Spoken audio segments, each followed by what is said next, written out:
क्या एक स्त्री केवल त्याग और सहनशीलता की मूर्ति होती है, या वह संपूर्ण ब्रह्मांड की शक्ति बनकर धर्म की रक्षा भी कर सकती है? राधे राधे दोस्तों, मैं पूजा सिंह आप सभी का धर्म शक्ति चैनल पर स्वागत करती हूँ, जहाँ हम आपको धर्म और अध्यात्म की उन गहराइयों तक ले चलते हैं जहाँ से आत्मा की यात्रा शुरू होती है। आज हम जानेंगे माता सीता के उस जीवन को जो त्याग और शक्ति, सहनशीलता और पराक्रम का अद्भुत संगम है। माता सीता का जीवन केवल श्री राम की पत्नी का नहीं, बल्कि स्वयं धरती से प्रकट हुई उस चेतना का है जो हमें यह सिखाने आई कि धर्म और करुणा जब एक साथ चलें तभी जीवन में संतुलन आता है। उनका जन्म किसी स्त्री की कोख से नहीं हुआ, बल्कि स्वयं पृथ्वी की गोद से हुआ। जैसे प्रकृति स्वयं इस पृथ्वी पर मर्यादा की स्थापना के लिए अपना अंश भेज रही हो। जनक महाराज जब सूखे से पीड़ित मिथिला की भूमि जोत रहे थे, तब उन्हें हल के अग्रभाग में एक कन्या प्राप्त हुई।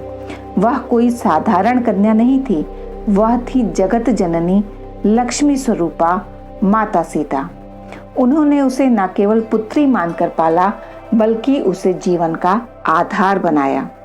माता सीता का जीवन बचपन से ही असाधारण रहा और श्री राम विवाह के बाद उनका जीवन धर्म और परीक्षा की श्रृंखला बन गया।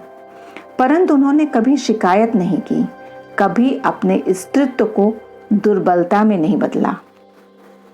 जब श्री राम को वनवास मिला तो उन्होंने एक क्षण की भी देरी नहीं की। राजसी सुख, आभूषण और ऐश्वर्य को त्याग कर वे वन में श्री राम के साथ चली गई, क्योंकि वे जानती थी कि जीवन वही है जहाँ धर्म है और श्री राम स्वयं धर्म है। परंतु उनकी यह यात्रा केवल साथ निभाने की नहीं थी, यह थी एक शक्ति द्वारा धर्म की अग्नि परीक्षा में कंधे से कंधा मिलाकर खड़े रहने की। और यही वह समय था जब उनकी सबसे बड़ी परीक्षा आई, स्वर्ण मृग की आकांक्षा और फिर रावण का छल।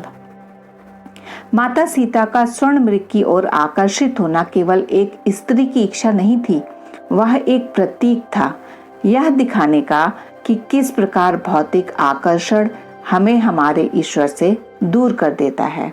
जैसे माता सीता प्रभु श्री राम से दूर हुई, वैसे ही हम भी जब किसी झूठे सुख की ओर भागते हैं तो अपने जीवन से भगवान को दूर कर देते हैं।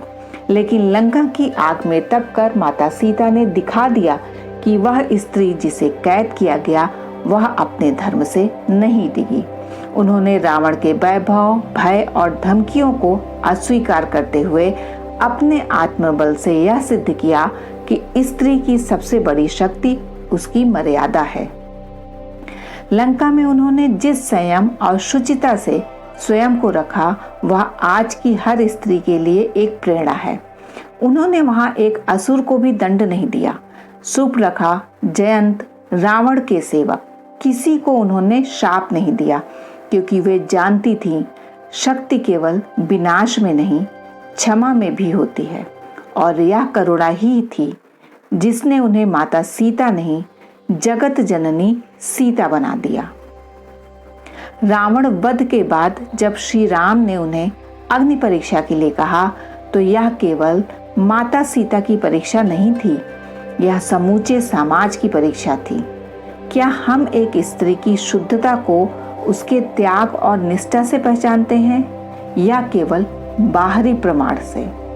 माता सीता ने वह अग्नि परीक्षा भी दी और सफल होकर दिखाया कि शक्ति को कोई परीक्षा डिगा नहीं सकती। लेकिन समाज का संदेह फिर भी खत्म नहीं हुआ। अंत में जब उन्हें पुनः वनवास मिला और वे अकेली थी, तब भी उन्होंने न कोई रोष जताया न विरोध। उन्होंने अपने गर्भ में भगवान के वंश को लेकर तपस्या का मार्ग चुना। यही तो थी माता सीता, क्षमा की मूर्ति, पराक्रम की प्रतिमा। उनके जीवन का सबसे मार्मिक क्षण तब आया जब उन्होंने पृथ्वी से कहा, हे माँ, यदि मैं सदा शुद्ध रही हूँ तो तू मुझे अपनी गोद में समा ले।